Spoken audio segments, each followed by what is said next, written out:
Hello. Before we get into part 9, a follow-up to the comments section talk from last time, because I left out an important part. And I noticed a lot of names keep coming back. And there are certain comments that don't show up, and there's a few reasons for that. One is that even if they're nice to me, then they're worded too strongly, so YouTube will block them. They'll put them in like a held for review section, and then they'll disappear.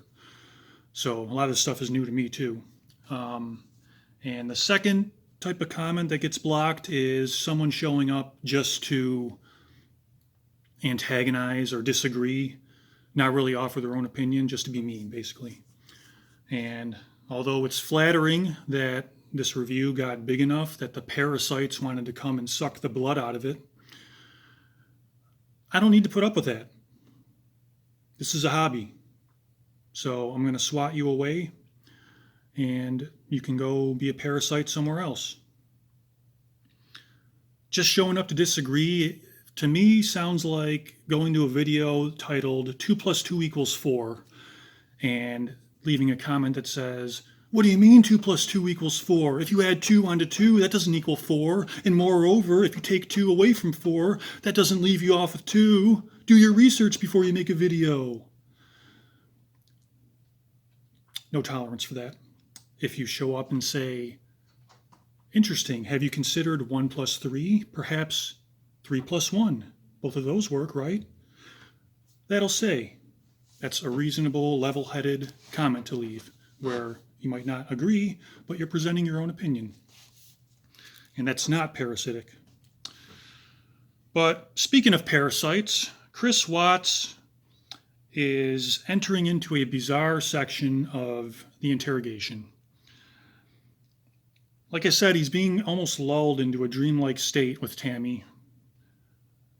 And you can tell that by repeating things for the 4th or 5th time, he's starting to lose what little credibility and believability, to use those words lightly, he actually had in the beginning.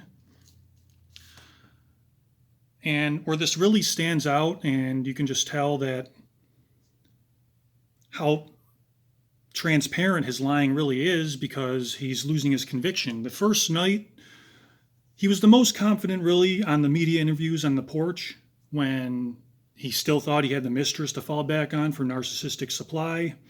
Everyone was giving him so much support. In his words, they all showed up to show support for him. And he was laughing and just full of gusto when he was telling his cover story and his lies. And now the mistress has dumped him. His family's gone. He has no source of supply to fall back on as of now. Daddy came and is in the other room, so that's pretty good, but I believe him when he says he's sick to his stomach, and it's probably because he traded in his family for a newer model, and it turned out to be a lemon. So now that he's repeating stuff, he's almost like sleep talking, and it ends up coming out sounding weirder than ever in this section. So the big example of that is when he talks about the things he misses because they're gone. And it ends up sounding like, "Yeah, now that they were gone, I miss telling them to sit at the table and eat their food. And I miss having to give them medicine every night. And I miss cleaning up the Vaseline that they spread all over the closet." It's just more obvious than ever that the things he misses, he's purporting to miss, are things that he actually annoyed him and are that he's glad to be rid of. And if you didn't catch that the first few times he said it, it couldn't be more obvious than this time when he's telling it to Tammy yet again. And his doublespeak is being whittled away by interrogation, and Tammy just keeps letting him go. And it's strange because Chris is, while he's doing everything in his power to avoid admitting that he's just a piece of trash that got tired of family life and wanted to just erase it from his life, Tammy is sweetly and innocently asking these simple questions that just reveal what a scumbag he really is, his mindset. because he's just answering these innocent questions, but he ends up contradicting himself and making himself, with his own answers, look like a piece of scum. And the big example of that pops out is how through multiple questions she gets him to reveal that first how he fell out of love. It was more like a year ago. It wasn't the last 5 weeks. It's been an ongoing process for like a year. But then Tammy brings it around to getting Chris to admit that they were actively conceiving in the last 2 months. So he has inadvertently admitted that even though he was falling out of love with his wife, he was actively trying to get her pregnant, which just shows the lack of concern and respect for human life that he really had. With all this talk about how much he loves his kids and how important they are, their kids, spouse, family. Well, you're going to just give your wife another kid and then separate from her? Even though you were already falling out of love, you're going to give her another kid to take care of? So he never came right out and said that phrase, but inadvertently, that's what Tammy got him to admit. And they go into the emotional talk again, and Chris is not quite as honest as he was the first time with Graham, where it was his most honest description of the crime he ever committed that we talked about in part 4. But he mentions again how they're both crying, and if Chris was crying during the emotional talk where he was just strangling her, they were probably tears of joy and excitement. Because in the Letters from Christopher book, he finally comes around to admitting that after all the weeks of planning that I was going to kill her, I was finally doing it. And he describes it in a way like he's just watching it on TV. So I think the crying could just be BS to make him seem emotional, as he's been doing throughout the whole thing. But if he's honest about that and he really was bawling his eyes out, they would have been tears of joy and excitement. And they cover all the financial problems, all the medical bills, the late payments, and this wasn't a motivating factor in why Chris decided to get rid of his family, but it's also an insight into the detached point of view he has. Like I said, he's looking at his own life and the people in it as if it's just something on TV. And you can tell by the way he describes it and the way it comes across in, it's the question of why didn't he just get a divorce? Why didn't he just get a divorce and then you'd only have to be a parent half the time and everyone else could have kept living their lives? Why did it have to be murder of everybody? And that question is, the answer is quite simple, really. Because it's easier for him, it was easier to end the lives of the people who loved and trusted him the most in the world than it was to go through the shame of a divorce and the complications of a divorce. Divorce is tough, but it was easier. Most people would say murdering your family is tougher, but for him, it was easier to murder his family than to go through all of that complication. So all these references he makes throughout this interrogation and in other footage he keeps saying over and over again, like, this is like something out of a movie, or I've never seen anything like this unless it was a TV show. And he says it to the point where Tammy actually finishes a sentence for him. He's like, I've never seen a polygraph other than a TV show. Yeah, like a TV show. And I think that's kind of how he viewed his actual life in the real world, as he was just watching it on a screen, and when he got tired of what he was watching, he could just change the channel to something else. And that development probably started from a young age. Maybe we'll get into more of that later, how he would develop into an adult, because if you remember being a young child, you kind of do look at your life as if it's similar to a TV show. You're kind of detached from it. When you're first born, you have this bubble of awareness that's only the size of your body. And as you get older and you learn empathy and you become more aware of more things around you and the fact that there's other people who have their own lives and their own points of view and their own feelings, your bubble gets bigger and bigger as you mature. And ideally, you get to a point in life where your bubble of awareness is the size of the universe. But unfortunately, some people like Chris here, their bubble stops growing when they're a young kid. And everything outside that bubble is still unimportant and detached from their concern. So even though he's in the body of a grown-up, he still has the mental and emotional bubble of awareness of a little kid. It's easier for him to just change the channel away from this TV show.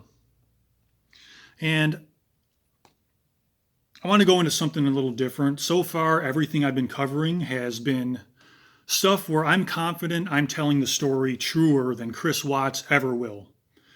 But now I want to go over some possibilities that there isn't enough backup for me to say I know this is truer than Chris Watts will ever tell the story. But it is possible. It can go either way, where either he perpetrated these details to make his plan work, or they popped up and he said, I can use that for my plan. Because they cover these with Tammy's questions and Chris's answers. The problem at Survey 319, the site where he'd ended up disposing of his family, the problem that he said he would go there and take care of it by himself, it's possible he was familiar with the place. It's possible he could have just caused that himself so that he would have an excuse. There's the theory that he was there with his daughters Friday when he was supposedly off work, which we'll get into more of that in the next one. So I worked with industrial-sized tanks, and it doesn't take much experience before you learn that you can do some serious manipulation of those things to make it look like a problem happened that didn't really happen. And unfortunately, some people are willing to sink to that low at the cost of others. Also, he brings up a lot about how someone was sneaking around the garages trying to break in and steal stuff out of people's garages in his neighborhood. And I can just see his little weaselly face scurrying around in people's garages at night. He's made references to jogging at night, and I can just see him scurrying out of the way and darting into people's garages to make it look like there was a prowler on the loose trying to break in, and that would give him the excuse to have that as one of the elements in his plan. Because he brings that up again and again, how he had to do this because someone was sneaking around in the garages. And he goes into a lot of detail for that as if it's pertinent to his cover story. Weasels are cute, by the way. I got nothing against fuzzy little weasels, but a half human, half weasel like Chris, it's a completely different thing. There's also the theory that he dug the grave for Shanann on Friday with his girls watching. And the reason I think that could be true, it takes a long time to dig a hole that big. And he was running low on time that morning when he actually disposed of his family. And also from the prison interview, his most deceptive answer from the prison interview was when Graham asks, when he took Shanann out of the truck and his girls were still in the truck, Graham asks, so is that when you buried her? And the most hesitant, diverting answer he gives in the entire 4.5-hour prison interview is the answer to that question. He never even answers the question. He says, I don't know if I dug the hole first or... But no, they didn't watch me do that. So he doesn't answer the question of, is that when you buried her? And instead, he denies something else entirely, whether or not the girls watched him. So following the Chris Watts rule, I don't know if I dug the hole first. So he probably did dig the hole first. And the girls didn't watch me do that. So the girls probably watched him dig the hole on Friday. So he had it done ahead of time, planning. And then he would have made the problem with the tank, which would give him the excuse to show up there Monday morning alone to dispose of his family. But I can't say with confidence. Those could just be things that happened and he incorporated them into his plan and his cover story. because there's not enough evidence to back up where I can say, yeah, he definitely did that. So let me know what you think of those.